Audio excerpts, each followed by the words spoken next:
હજી છે નો એવું નથી હવે એવા રાજપૂત નથી હવે એવા ચાર બધું હોય વંડી ઉપર બેઠો બેઠો હોલો બોલતો હતો કે હોલા હવે કોઈ ક્ષત્રિયો શૂરવીરો છે પૂરું થઈ ગયું સતી નારીઓ છે પૂરું થઈ ગયું કોઈ એવા હાસુ કહેવા વાળા કવિઓ છે પૂરું થઈ ગયું તો હોલો કે કો કો કો કો કો કો પછી કવિએ દોહો કીધો ન હોય તો નભે નહીં આ પૃથ્વી પાવરરા આમાં કોકો કાનાણા એવો હોલો ભાખે હમીરિયા અહીં તો ન હોય તો નભે નહીં પૃથ્વી પાવરરા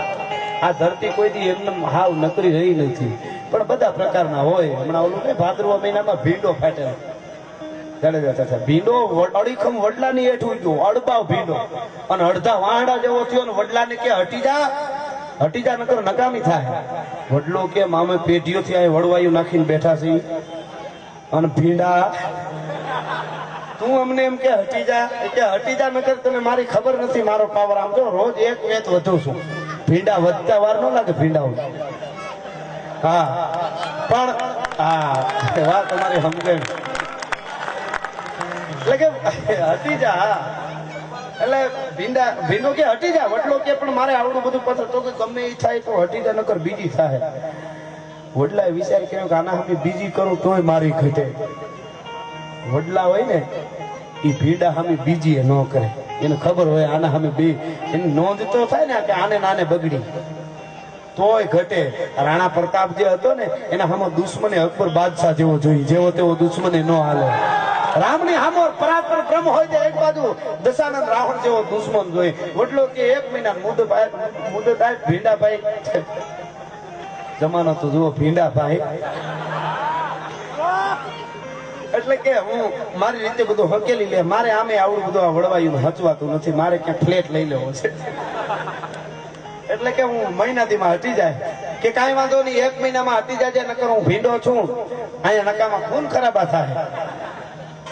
હા એટલે ધીરે ધીરે વડલાએ કીધું ખૂન ખરાબા બધું હાચું પણ ઓલા માકોડા બાંધતા હોય ને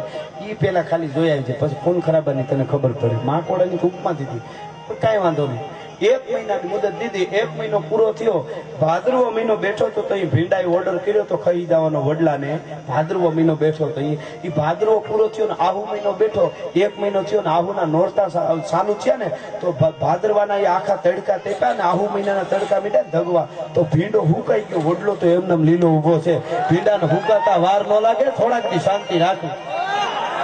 હા ધીરજ થોડાક દી ધીરજ રાખો ભીંડા એની મેળે હુકાઈ જાય ભીંડા કઈ વડલા જેવડા ન થાય હા થોડા શિસ્ત ઘરે મરે પણ ખેત ને મૂકે ભાગે નહીં સો લરે છું બધી કદી ને ચૂકે નિરાધાર કો દેખ દિયે નાધાર નાપબલ બોલા નહીં રાજપૂતાણી પાસે બાજુમાં સામે એક કોક મલ જેવો માણસ રહીએ એમના પત્ની રાજપૂતાણી ખીજવા કરે કે અમારા બાપુ હાવ ભૂખ લકડી જેવા એમ કાંઈ આ હકીકત બનેલો ખીજવા કરે તો કે હા છે ઈ છે હવે કઈ એમાં કઈ એને કઈ ઘી પીવડાવે એમાં ફેર પડે એવું નથી તો કે અમારા બાપુ તો આમ જો તમારો દીકરો કેવો છે એના પતિનું ઓલી બાઈ કીધા કરે રાજપૂતાણી કે મારો પતિ કેવો છે તમારો દીકરો બા આ બોડી ની કે આવું શરીર અને અમારા બાપુ હાવ ટીટ મકડી જેવા આમ દુબળા બહુ એવું એમાં એક ધીંગાણાનું બૂમનું ઢોલ વાગ્યો એક દી રાજપૂતાણી રાજપૂતને કીધેલું કે ભાઈ એમ કીધા કરે છે કે એનો ઘરવાળો બહુ લોટકો તમે હાવ દુબળા એમ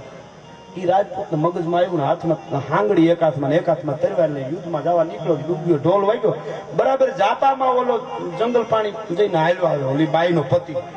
લોટકો એ હાલ્યો આવે ને રાજપૂતને યાદ આવી ગયું હાથમાં હાંગડી હતી ને તરવાર હેઠી મૂકી હાંગડીને આમ કરીને આમ ગળામાં ખાલી આમ આંટી મારી હાથમાં તરવાર લઈને યુદ્ધમાં વયો ગયો રાજપૂત ઓલો ઘરે આવીને મથે હાંગ નીકળે ને ગળામાં આંટી મારી દીધી હાંગડી અને પછી રાડે રાડે કાળા બે માણસ અહીંયા આવ્યા યુદ્ધમાંથી બાપુ વહી આવ્યા પછી બે માણસ આવ્યા એ કે આ હાંગડી ખોલી દો હવે તો આમાં શું કરું તો કે ના આલો રાજપૂતાણી કીધું તારો પતિ બહુ લોટકો છે કે ખોલી લે એ કે ઈ એક નહીં બીજા 7-8 ને બોલ્યા તો આ ખુલતું નથી હાંગડી કે હવે હું કરું કે બાપુ થી ખુલશે બાપુ કીધું તમે ખોલી દીધું કે આગળ મેળ ન પડે હવે પાછો ઢોલ વાગે તેથી ત્યાં સુધી હામો મળી ગયું તેથી ભલા હા એ તો ઢોલ વાગે તેથી અને એટલા માટે કવિ દાદ દેવાને કેવું પડે કઈ વાર ચડે કોઈ ગામના માથે ને ભૂંડિયા વાયા ઢોલ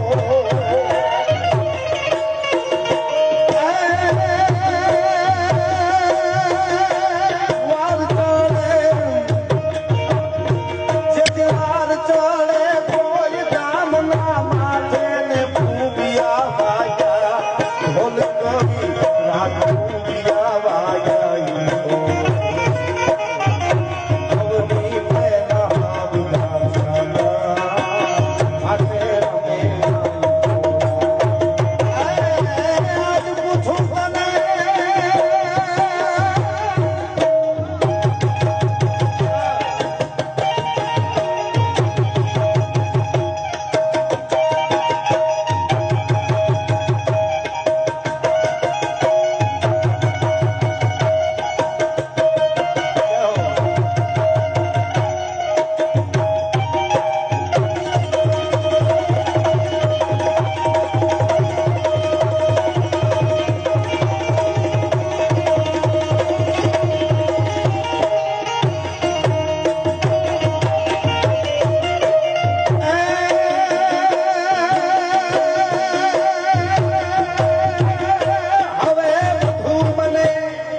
રાજપુરિયા વાગ્યા